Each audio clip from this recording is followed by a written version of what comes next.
Now, the Three Martini Lunch with Greg Corombos and Jim Garrity. And welcome, everyone, to the Friday edition of the Three Martini Lunch. Along with Jim Garrity of National Review, I'm Greg Corombos of Radio America. Good, bad, and crazy martinis for conservatives today. Back to the usual pattern, and we have some good news in the sense that there is clearly more to the Hillary Clinton email story. We all knew there was, but the latest news that we get keeps proving that the Clinton campaign's assertion that there's much ado about nothing is simply untrue. This is the Fox News version of the story. A former aide to Hillary Clinton, who helped set up her private email server, has told at least 3 congressional committees that he will invoke the Fifth Amendment to avoid testifying against his former boss. Brian Pagliano, who worked on Clinton's 2008 presidential campaign before helping install the so-called homebrew server system in her Chappaqua, New York home, was asked to testify about the server by the House Select Committee on Benghazi, the Senate Judiciary Committee, and the Senate Homeland Security Committee. Mr. Pagliano's legal counsel told the committee yesterday that he would plead the Fifth to any and all questions if he were compelled to testify, according to a spokesman for the Senate Judiciary Committee Chairman Chuck Grassley. The lawyer says, we understand that Mr. Pagliano's response to this subpoena may be controversial in light of the current political environment, but we hope that members of the Select Committee will respect our client's right to invoke the protections of the Constitution. Jim, those would be protections against self-incrimination, meaning a potential crime is knowingly committed here, which would suggest there's a lot more than a shrug involved here. Yeah, I saw a couple people saying on Twitter, well, look, we on the right should not be giving this guy grief. Constitutional rights, that's what we're all about, which is absolutely true. Having said that, we are free to interpret that as a sign that, there's something interesting going on here. And by the way, if anyone thinks we're being excessively harsh on this guy, look, actually it makes perfect sense for him to plead the Fifth because, if anything, as the lowest man on the totem pole, he's the one who's going to get thrown under the bus. Right? I mean, he's the guy theoretically with the most to lose. Hillary's got friends in high places. This is the guy who can't count on a presidential pardon if push comes to shove. So, the idea that he's pleading the Fifth now has all kind of people wondering about, what if the Bureau then offers him a deal, right? If they offer him immunity from prosecution, doesn't he have to talk? I mean, there's all kinds of ramifications from this. And the bottom line is, I think it was Chuck Todd had said this morning, this is about as bad a development for the Hillary camp as you could get, because this indicates there is something there. This guy is afraid of criminal prosecution. If he didn't have security clearance, and he's the one who's running the servers that has all this classified information on it, then yeah, he could be in really serious legal trouble. And he'd have to say, look, I was just doing what Hillary told me to do, which could end up being more trouble for her. So we'll have to see how this shakes out. But another bad development for her, which at this point may be the bad martini for us, because we'd still like a very damaged Hillary to be the nominee. All right, on to the bad martini now, and that takes us to Rowan County, Kentucky. I think most of our listeners have followed this story. There's a county clerk there named Kim Davis. She has refused to issue marriage licenses following the Supreme Court's decision in June, where they found a constitutional right somehow for a same-sex marriage. She was taken to court by same-sex couples who were refused licenses. She lost to the district, at the appellate, and at the Supreme Court. She still refused to issue the licenses, and so she was summoned before a federal judge, David Bunning, son of former Senator Jim Bunning. He's a Bush appointee, Bush 43. And he did not fine her. He sent her to jail as a result of her refusal to follow the court orders.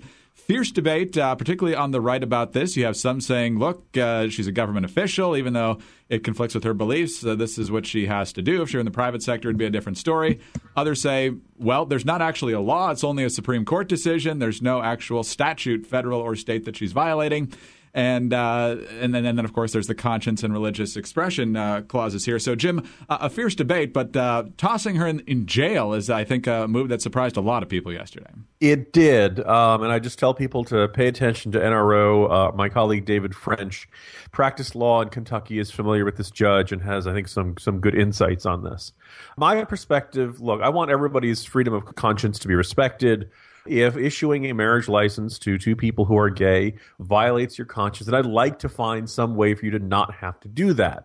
Although keep in mind, resignation is always an option, right? I mean, if you really want to be if it's an act of civil disobedience, if you want to be someone who will take a stand for your cause, you do kind of have to recognize the consequences or accept the consequences of taking that stand. What I didn't quite understand, it looks like this is what's going to flow out from here, is that the deputies of her, other people who work in the clerk's office, will be issuing it while she's in jail. Now, My understanding was that she was not allowed, most of her staff agreed with her, but basically because the clerk's signature had to be on the licenses, she was refusing to do any of them, and that's the case, and thus no one could get any. The moment you're saying, I won't allow myself to do something that'll violate my conscience, and I won't allow anybody else to do something that violates my conscience, I feel like it's a different category here. I kind of feel like at that point, no, now you're saying you want to impose your view of what's right and wrong on these people, and it's contravention of the law. Like, we don't like that Supreme Court decision, but the fact that we don't like it doesn't mean it's not in effect. Now, having said all that, the judge throwing this person in jail, like, I almost wonder if this is some sort of like reverse psychology way of turning her into a martyr or something like that, because it just looks like something out of 1984 or some sort of like giant Leviathan state saying, no, we've decided that your viewpoints are criminal and we're going to toss you in jail forever. I mean, Greg, I don't understand how you can do this when there are dangerous criminals walking the streets like, Hillary Clinton. Yes, sadly, she will do far less jail time for her compromising of national security potentially. So very interesting. Expect this to be a big question probably at the next debate, and maybe more debates to come, because you've got Huckabee and Cruz saying if this continues, you're essentially saying that devout Christians or devout people of faith in any way could be drummed out of public service. So we'll see how that plays out. And speaking of the next debate, it's September 16th on CNN, in addition to Jake Tapper and perhaps other people from CNN. As we announced several months ago, radio talk show host Hugh Hewitt will be among those questioning the Republican hopefuls in the maiden debate. And he has obviously had many of the presidential candidates on his radio show, most of them multiple times. And yesterday, shortly after Donald Trump signed the pledge that he would endorse whoever is the Republican nominee and not launch a third-party run if it's not him next year, they got to talking about some other things, and he got the Hugh Hewitt quiz. And here's a montage of how Hewitt asked him about key terrorist figures and how Trump responded. I'm looking for the next commander-in-chief to know who Hassan Nasrallah is, and Zawahiri, and al-Julani, and al-Baghdadi. Do you know the players without a scorecard yet, Donald Trump? No, I'll tell you honestly, I think by the time we get to office, they'll all be changed. They'll be all gone. I knew you were going to ask me things like this, and there's no reason, because, number one, I will hopefully find General Douglas MacArthur in the pack. Those are like history questions. Do you know this one? Do you know that one? I don't believe in gotcha questions. I'm not trying to, quiz you on who the worst guy in the world is. Well, that is a gotcha question, though. I mean, when you're asking me about who is running this, that is not. I will be so good at the military, your head will spin. It's not gotcha. I'm trying not to do that, but I wanted to see like if gotcha. You're asking me names that, I think it's somewhat ridiculous, but that's okay. Do you think if I ask people to talk about those three things and the differences, that's a gotcha question? Yes, I do. I totally do. I think that's interesting. I just disagree with it. I kind of figured that. I think it's ridiculous. First day in office or before then, right at the day after the election, I'll know more about it than you will ever know. So there you go, Jim. I think a lot of people remember George W. Bush getting quizzed on some world leaders back in the 2000 campaign, and a lot of people didn't like that. Obviously, the terrorist leadership, and it's going to be one of the major foreign policy challenges for the next president. So having a pretty good command of that subject isn't probably too much to ask. It's going to be interesting to see how this plays out in the debate. And if it doesn't play out well, I think Hugh Hewitt might be ready to expect some heightened Twitter traffic. My first thought, Greg, boy, who couldn't be assured by that thought of that gentleman as commander-in-chief, huh? I'm going to know more about that later, and it doesn't really matter till then. So what are you worried about? Having been a former guest host of Hugh Hewitt, frequent guest on his show, Professor Hewitt does give you an open book test, right? It's not like he's never mentioned The Leaning Tower by Lawrence Wright. It's not like he's never mentioned the Ohio submarine. Some of these topics, like if you listen to Hugh's show at all, they're big deals to him. Two, I think at some point you've got to have at least some familiarity with this. But Trump rejects the idea that he needs to know it. It's like, no, I delegate. I'm going to find the right people. Well, boy, I certainly hope if that's the case, he really does find the next General MacArthur. But it's funny he uses that example. I'm going to find the next MacArthur. Didn't Eisenhower have to fire MacArthur? Truman did, yeah. Or Truman did. Okay, so at some point you have to be able to know when the people you've entrusted to these positions are making the wrong decision. And Trump has such utter confidence in his ability to pick the right people to worry about the details. I'll make my one molecular level defense of Donald Trump. Greg, how many Republican presidential candidates do you think could really give you a good explanation of the differences between Hezbollah and Hamas? I could count them on one hand with fingers left over, probably. Most Americans know, Hezbollah is bad guys and Hamas is bad guys, and they're both anti-Israel. They both fire rockets. They're a bunch of militants. I went and I checked, and basically one has a yellow flag and one has a green flag.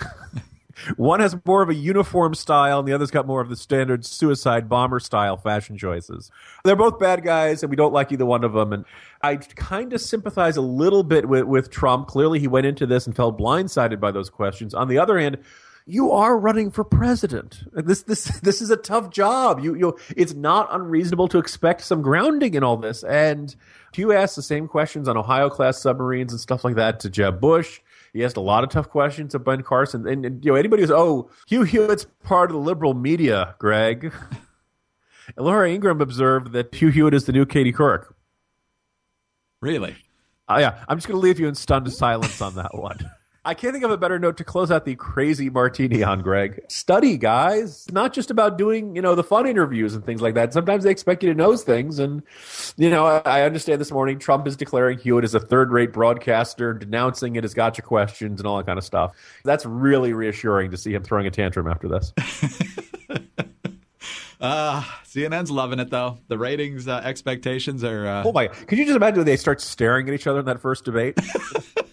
For Mr. Trump, this series of questions will be on world capitals. Yeah, just a little more than 2 weeks away. Can't wait. All right, get the popcorn ready. Have a great weekend. We will be off on Labor Day, back on Tuesday. Jim, have a great weekend. See you Tuesday, Greg. Jim Garrity of National Review. I'm Greg Corombos of Radio America. Have a wonderful Labor Day weekend, everyone, and join us Tuesday for the next 3 Martini Lunch.